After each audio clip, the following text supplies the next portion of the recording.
Hi అండి, welcome to easy cooking recipes. ఈరోజు మనం హోటల్ స్టైల్ టమాటా పప్పుని ఎలా ప్రిపేర్ చేసుకోవాలో తెలుసుకుందామండి. ఈ పప్పు రైస్లోకి చాలా టేస్టీగా ఉంటుందండి.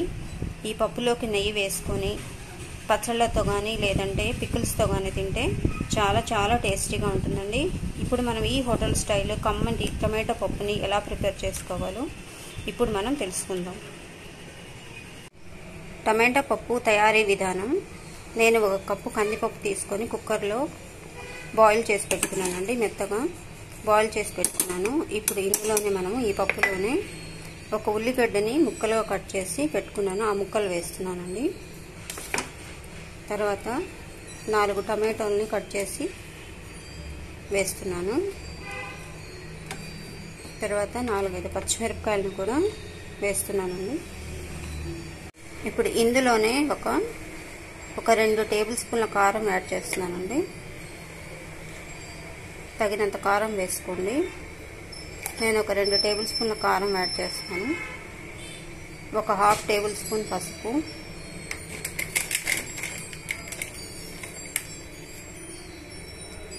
రెండు టేబుల్ స్పూన్ల ధనియాల పొడి,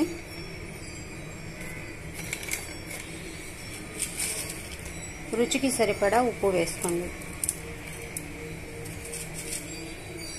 మీ రుచికి సరిపడా ఉప్పు వేసుకొని ఇప్పుడు తగినన్ని నీళ్లు పోసుకోవాలండి. నీళ్లు పోసుకున్న తర్వాత ఒక 2-3 విజిల్స్ వచ్చేంత వరకు కుక్కర్ మీద మూత పెట్టుకొని ఉడకనిద్దామండి.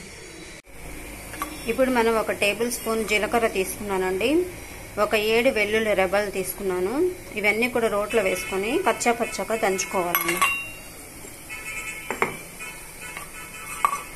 ఇలా రోట్లో వేసుకొని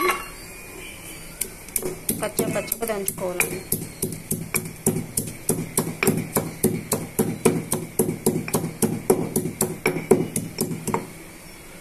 ఇప్పుడు మనం కుక్కర్ మీద మూత తీసి చూద్దామండి. పప్పు బాగా ఉడికిపోయిందండి.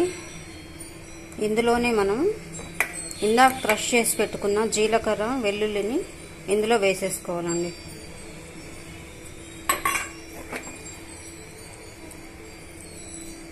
ఇందులో వేసుకున్న తర్వాత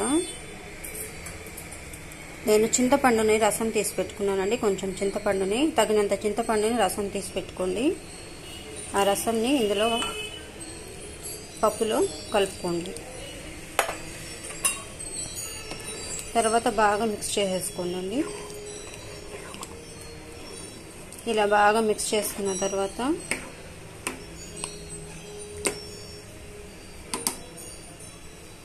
ఇప్పుడు ఈ పప్పుని మనం పప్పు గుత్తితో క్రష్ చేసుకుందామండి.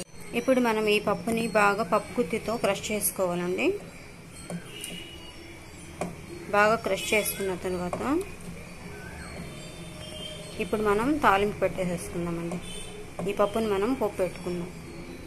ఇప్పుడు మనం స్టవ్ వెలిగించుకొని ప్యాన్ పెట్టుకొని తాలింపుకి సరిపడా నూనె పోసుకోవాలండి. తాలింపుకి సరిపడా నూనె పోసుకొని నూనెను బాగా వేడి కానివ్వాలండి. నూనె బాగా వేడైన తర్వాత 1 టేబుల్ స్పూన్ ఆవాలు, 1 టేబుల్ స్పూన్ జీలకర్ర తీసుకున్నానండి. ఒక 2 ఎండుమిర్చిని కట్ చేసుకొని వేసుకున్నాను. అవన్నీ కూడా ఈ నూనెలో వేసేసుకుందామండి.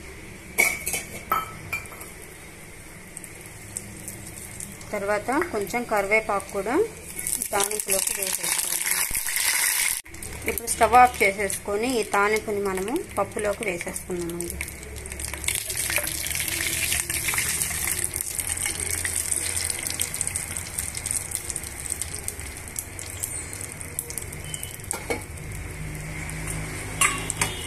ఇలా పప్పులోకి వేసుకొని పప్పు ఈ మాత్రం కొంచెం పతలాగా ఉండాలండి. మరీ గట్టిగా ఉన్నా కూడా టేస్ట్గా అనిపించదు. వాటర్ పోసుకొని ఈ మాత్రం పతలాగా చేసుకోండి పప్పు.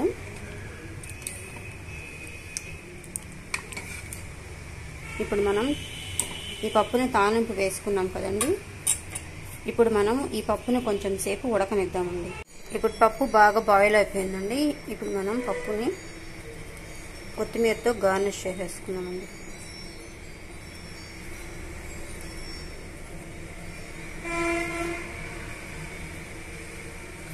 ఇలా కొత్తిమీరతో గార్నిష్ చేసేసుకుంటే ఎంతో రుచికరమైన టమాటో పప్పు రెడీ అయిపోయినట్లేనండి.